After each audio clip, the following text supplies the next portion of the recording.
y que no te producimos un rechazo especial. A mí yo creo que todo el mundo, dentro de la ley, dentro del gobierno de las leyes, tiene derecho a decir lo que le apetezca, sin necesidad de agredir, de injuriar ni de calumniar a nadie. Eso no lo encontrarás en esta No, casa. no lo encuentro. Es decir, pero... 21:48, 20:48 en Canarias. Retenga usted el suspense que decían antiguamente. Primero presentamos a don Julio Ariza, naturalmente. Muy buenas noches. Buenas noches, muchas gracias.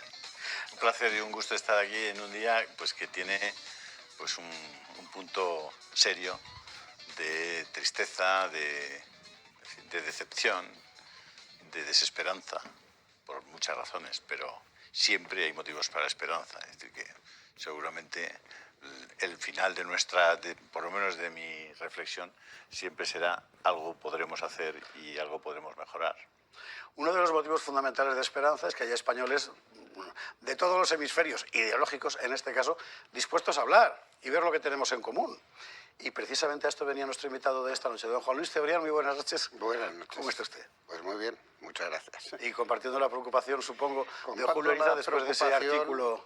Y comparto la esperanza, porque yo creo que el desastre que está haciendo la clase política en este país, por el momento no ha logrado dividir ni polarizar a la sociedad civil tanto como la sociedad política está polarizada y dividida, ¿no? Yo creo que, no sé por lo que pasará Sánchez a la historia, pero es el presidente del gobierno que más ha dividido a los españoles, sin duda alguna. Y a pesar de eso, pues la sociedad civil, en general, todavía puede ofrecernos motivos de esperanza y de solución, aunque la situación es muy grave. Pero efectivamente tenemos un problema de representación y además, yo pongo siempre un ejemplo muy claro. Teruel existe, 19.000 votos, un diputado. No me acuerdo cuántos, pero 2,5 millones, 3 millones de votos de ciudadanos, 10 diputados. Teruel existe, 50 y pico mil votos en el Senado, 2 senadores, 1 millón y pico de votos ciudadanos, ningún senador. Eso pone de relieve que hay un problema de representación en nuestro sistema electoral y no es el único problema que tenemos. Y respecto a la separación de poderes, sí, la democracia es el gobierno de las leyes frente al gobierno de la fuerza. Si no se respetan las leyes, si no se respeta el Estado de Derecho, la separación de poderes, la libertad de información, que está también muy amenazada en este país, y hemos visto al portavoz socialista cerrar el micrófono y no contestar a una pregunta, ni siquiera decir no comento, no contesto, y hemos visto algunas prácticas durante la pandemia del gobierno donde elegía a quién preguntaba y cuándo y cómo. Sin eso, sin separación de poderes, sin gobierno de las leyes y sin libertad de expresión, no hay democracia. Y todas esas cosas están en peligro. Sí, reformar el Código Penal a toda prisa, sin los informes previos adecuados de los órganos consultivos, etcétera y tal, en 6 días. El Código Penal es una institución de la legislación de cualquier país, sin comentarlo con la oposición, sin debatirlo. Pero es que ya no se debate nada. No hemos tenido un debate sobre la guerra de Ucrania en el Parlamento español. Estamos enviando armas, estamos recibiendo refugiados, pero nadie ha instado un debate sobre la guerra de Ucrania. No hemos tenido un debate sobre Cataluña. Es decir, pequeñas peleas sobre los indultos y no sé qué. No sabemos qué propuesta para la cuestión catalana tienen ni el PP, ni el PSOE, ni prácticamente nadie. Los únicos que tienen una propuesta clara al respecto son precisamente los de Esquerra Republicana. Y por último, hemos incorporado a los partidos antisistemas al gobierno y a las mayorías parlamentarias. Y todos los estudiosos políticos saben que incorporar los partidos antisistema al gobierno es la primera manera de agredir a la separación de poderes y a la estabilidad del sistema. A mí me gustaría resaltar esta noche, o sea, Juan Luis Cebrián no ha estado en esta casa en los 20 años que llevamos, o 17 haciendo televisión, y evidentemente es una persona que está muy alejada de la línea editorial que defendemos habitualmente aquí. Y él ha sido fundador del Diario del País, ha sido director del Diario del País, el periódico de la referencia claramente de la izquierda española. He querido resaltar esto, Juan Luis, porque probablemente muchos de nuestros espectadores están perplejos. esta noche, viéndote aquí con nosotros. Pero creo que esta foto, tu presencia aquí hoy, remarca algo que desde mi punto de vista es esperanzador. Primero, es evidente que algo muy importante está pasando en España para que esta noche Juan Luis Cebrián esté en el Toro de Televisión. Algo muy importante y muy gordo, muy grave. Y segundo, sigue habiendo entre los españoles, aunque pensemos de forma radicalmente distinta en muchas materias, sigue habiendo elementos comunes que nos permiten proyectarnos para seguir haciendo un proyecto en el que podamos convivir. Ya lo creo, pero hay que recordar que Santiago Carrillo, el asesino de Paracuellos, como se le llamaba, primero aceptó la monarquía, antes que el PSOE, por cierto. Aceptó la monarquía, si era parlamentaria y democrática, y puso la bandera constitucional, y además negoció hasta la saciedad con Adolfo Suárez, el último ministro secretario general del movimiento que era el partido único del anterior régimen. Eso fue la reconciliación de los vencedores y vencidos y de los hijos de los vencedores y vencidos en una terrible guerra civil. Y este espíritu un poco guerra civilista, es decir, la memoria histórica, si la historia no es la memoria de la historia está documentada, está escrita y se sabe todo sobre la guerra civil y sobre el franquismo desde hace tiempo, normalmente por historiadores no españoles, ¿no? Pero tratar de reivindicar ahora esa división entre españoles, como se está haciendo, atenta contra el consenso constitucional y sobre todo contra la reconciliación que el Partido Comunista de España hizo de ella un programa, hasta el punto de que la primera reunión de las Cortes Democráticas estuvo presidida por Dolores Ibarruri, la pasionaria. Nada menos. Nada más y nada menos. O sea, que nos digan aquí que no había democracia, como dice hasta el 83, como dice la ley esta de memoria histórica. Hoy, 46 años después, ¿la transición se ha terminado, como quieren tantos? No. Perdón, el espíritu de aquello se ha terminado. Yo la transición creo que se terminó el día que la derecha volvió al poder, no mediante un golpe de Estado, sino mediante unas elecciones democráticas y libres. Hace ya de esto mucho tiempo, ¿no? Y yo creo que la democracia española tiene futuro. Creo que hay que reformar algunas leyes. Creo que hay que reformar la ley electoral, que genera unos desajustes en la representación política increíble, y probablemente hay que reformar algunos puntos concretos de la Constitución, no solo el título octavo, sino otros puntos, para lo cual tiene que haber un consenso y un deseo de reforma, pero no se puede reformar ni desde la izquierda ni desde la derecha solamente, hay que reformarla todos juntos. Julio Ariza y yo juntos en una mesa. No, vamos a proponérselo a Bolaños. La ley de memoria histórica, Juan Luis Cebrián, incluye una etapa que creo que son 8 o 10 meses del gobierno de Felipe González. Sí, hasta el 83, sí. ¿Qué sentido tiene eso? Pues yo creo que es fruto de la ignorancia, porque creo que aparte de todo hay mucha incompetencia en gran parte de la clase política española, ¿no? Hay un precedente respecto al conflicto con el Tribunal Constitucional que era la cuestión previa de inconstitucionalidad a la que se opuso el PSOE y la UCD lo aprobó con el apoyo ¿de quién? De los nacionalistas catalanes. Y luego, a mediados de, creo que en el año 86 o 85-86, eso se lo suprimió el PSOE con su mayoría absoluta, ¿no? Esa cuestión previa de inconstitucionalidad... era una garantía Era formidable. una garantía, pero vuelvo a decir, que salió adelante con los votos de UCD más 4 votos que le dio la minoría catalana, ¿no? Es normal, o sea, que está bien que se cambien las leyes siguiendo los procedimientos que las propias leyes... Hay que decir, por ejemplo, el plan Ibarretxe. Ibarretxe fue leal.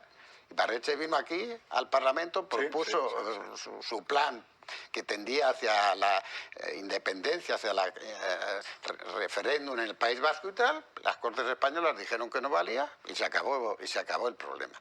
Se cumplió la Constitución, ¿no? Aquí los únicos golpistas después de Tejero ha sido Esquerra Republicana de Cataluña, que por cierto hay que decir que tiene una larga tradición golpista desde que se fundó. Exactamente. Yo te iba a preguntar acerca de la monarquía. Es decir, hay quien piensa que 4 años más de Sánchez pueden acabar con 2 cosas que son esenciales y que son 2 columnas probablemente de una democracia posible y que nos permita seguir viviendo en paz. Una es el Partido Socialista y otra es la monarquía parlamentaria. Es decir, hace falta un consenso entre las fuerzas centrales de la sociedad, que es lo que se logró en el 78, ¿no? Y creo que eso se puede conseguir. La monarquía, hubo mucho debate respecto a la monarquía, pero la monarquía aquí la trajo el rey Juan Carlos, que luego habrá hecho lo que sea, y cosas muy recusables. Pero el rey Juan Carlos recibió todos los poderes de Franco y los entregó al pueblo español. El PSOE en la comisión de las Cortes se opuso a la monarquía. Luis Gómez Llorente, compañero mío en la Facultad de Filosofía. Y luego corrigió el voto en el Pleno. Pero Santiago Carrillo desde el principio dijo, si es democrática y es parlamentaria, yo apoyo a la monarquía. Y mientras sea democrática y parlamentaria, ahí están las hemerotecas, el Partido Comunista seguirá apoyando a la monarquía. Y la monarquía es una garantía de estabilidad en la medida en que la monarquía no vulnera la Constitución, como en el pasado la vulneró, por ejemplo, don Alfonso XIII, etcétera, llamando a la dictadura de Primo de Rivera, bueno, en la que por otra parte Largo Caballero colaboró activamente, ¿no? Lo vulneraba todo el mundo, ¿eh? La Constitución aquella la vulneraba ya todo el mundo. Por eso digo, sí. Pero... Y luego además creo que tenemos que tener en cuenta la geopolítica, que está muy de moda con la invasión de Ucrania. Y que además, viendo la decisión que todavía no ha explicado el señor presidente del gobierno respecto al Sáhara Occidental, decisión con la que yo estoy de acuerdo, con el fondo de la decisión, pero no con la forma. Has sido muy crítico, has sido muy crítico en tus artículos. No, con la forma sí, claro, es decir, esto no es una decisión que pueda tomar usted por su cuenta y encima que no la explique a nadie, es decir, ni siquiera al Parlamento, que yo no he visto una explicación de eso, pero es una decisión naturalmente que tiene que ver con la geopolítica. Marruecos es el único aliado, el único que tienen los Estados Unidos en toda África. No hay ningún país de América Latina, de África ni de Asia que haya aplicado las sanciones a Rusia en la guerra de Ucrania. Y el Turquía, que es el segundo ejército de la OTAN, no ha aplicado las sanciones a Rusia. O sea, ¿de qué estamos hablando aquí? Podríamos descubrirlo si hubiera un debate sobre la guerra de Ucrania y la posición de la OTAN, de la Unión Europea y de España en este tema. O algún medio de comunicación que lo contara. Algún medio, no fuera sí, que no fuera víctima de la propaganda. Eso también. ¿Y qué le pasa a un partido político de izquierdas, como es el Partido Socialista, para que pueda permitir el liderazgo de una persona como Sánchez y la acción política y la acción de gobierno de una persona como Sánchez? Pues le pasa el clientelismo, cosa que ya preveía Pérez Rubalcaba, que ya preveía que todo esto podía pasar y ahora, es decir, Sánchez ha hecho un partido clientelista, ha hecho una especie de peronismo en cierta medida. Subsidios, ayudas, amiguetes, etcétera y tal, y el que no, para utilizar una frase de Alfonso Guerra, y el que se mueve no sale en la foto, ¿no? Pero ha dividido al Partido Socialista y el Partido Socialista perdió 5 millones de votos en las últimas elecciones. 5 millones de votos. Y muchos de esos votantes socialistas han ido a otros partidos. Algunos habrán ido al PP, muchos fueron a Ciudadanos, bastantes a Más Madrid o a Más España o como se llame. Y algunos a Vox también. Pues ya que estamos en la materia y todo ese proyecto que parecía completamente consolidado, sobre todo cuando se cae o cuando tiran, en fin, el muro de Berlín, ¿no ha colapsado hoy completamente? Esa idea occidental de que era posible construir un mundo global sobre valores occidentales. Eso ha colapsado fundamentalmente primero porque la globalización es imparable. Otra cosa es qué efectos tenga. La globalización financiera generó mucha mayor riqueza en el mundo y mucha mayor desigualdad. Porque además el capitalismo tiene que estar regulado, ya lo dijo Adam Smith, y no ha habido manera de regular la globalización financiera ni con el G7, ni con el G20, ni con ninguna de las Gs, ¿no? ¿Por qué estás nacional? Segundo, porque Fukuyama se inventó lo del fin de la historia, y el fin de la historia es que iba a ser unipolar la historia con la Pax Americana establecida. Claro, se nos olvida que dos países que son la India y China tienen más del 40% de la población mundial. 2 gobiernos gobiernan prácticamente a la mitad de la población mundial, ¿no? Y que además el problema de Europa es que Europa se está convirtiendo en una especie de mausoleo, residencia de ancianos, Turismo. muy buen sitio cultural. para ver Venecia y París y Madrid y Roma, y que necesitamos además la inmigración absolutamente. Tiene que estar arreglada, tiene que estar... Pero este país funciona gracias a 5 millones de inmigrantes. Bien, pero eso, Juan Luis, permíteme que te diga, necesitamos la inmigración porque la izquierda se propuso hace mucho tiempo que no tuviéramos niños. Bueno, no sé si es la izquierda. Yo creo que esa ideologización es así. Porque la gente no ha querido tener niños por las razones que sean, ¿no? Y yo he tenido 6 y, en fin, me considero... Sí, aquí en esta mesa la verdad es que todos hemos sobrepasado la media, ¿eh? Clarísimamente merecemos nuestra pensión. Sí, sí. Pero quiero decir que hay un cambio en el orden mundial y los Estados Unidos no van a poder mantener su Pax Americana. O sea, y vamos a un mundo multipolar. La Guerra Fría con China es un error. Entre otras cosas porque la mitad de las cosas que llevamos encima vienen de China, y los coches y las chips.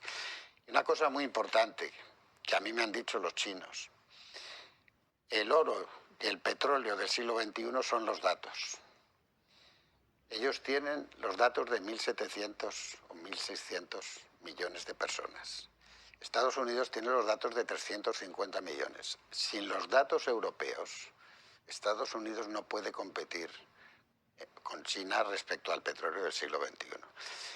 Y esto es lo que hay que comprender. Es decir, que efectivamente, pues Sánchez pone impuestos a las grandes fortunas, pero con las grandes tecnológicas ha llegado a unos acuerdos formidables, que son los que gobiernan el mundo. Porque ya cuando Clinton gobernaba en Estados Unidos, los chinos decían: queremos que venga Bill, pero Bill Gates, no Bill Clinton. Kill Bill, en fin. Yo te agradezco muchísimo. No, de verdad muchas que gracias. hayas aceptado nuestra Yo invitación. espero que el diálogo entre posiciones tan distantes como podemos mantener se extienda. Y no solo lo espero, lo conozco y lo sé. La sociedad civil no está en esas, y lo que no podemos hacer es que se repita lo que pasó con la ETA en el País Vasco, que las familias se dividían y no podían hablar de política cuando cenaban en Navidad, lo que en cierta medida ha pasado en Cataluña ya, y que ahora resulte que también en el resto de España no podamos salir a cenar y no podamos tener un hijo sociata, otro del PP o de Vox y tal, porque eso sería el fracaso eso sí es el fracaso de la transición y de la reconciliación. A mí me alegra mucho que de vez en cuando sé que te asomas a esta pantalla. Sí, me asomo. Y Es que que soy no- nocturno, además. Y que no te producimos un rechazo especial. A mí yo creo que todo el mundo, dentro de la ley, dentro del gobierno de las leyes, tiene derecho a decir lo que le apetezca, sin necesidad de agredir, de injuriar ni de calumniar a nadie. Eso no lo encontrarás en esta No, casa. no lo encuentro. Es decir, pero ver al Congreso de los Diputados llamarles a unos fascistas, a otros filoetarras, a otros golpistas, a otros no sé qué, bueno, eso demuestra la calidad del debate político e intelectual que tiene el Congreso en este momento, que es un suspenso cum laude.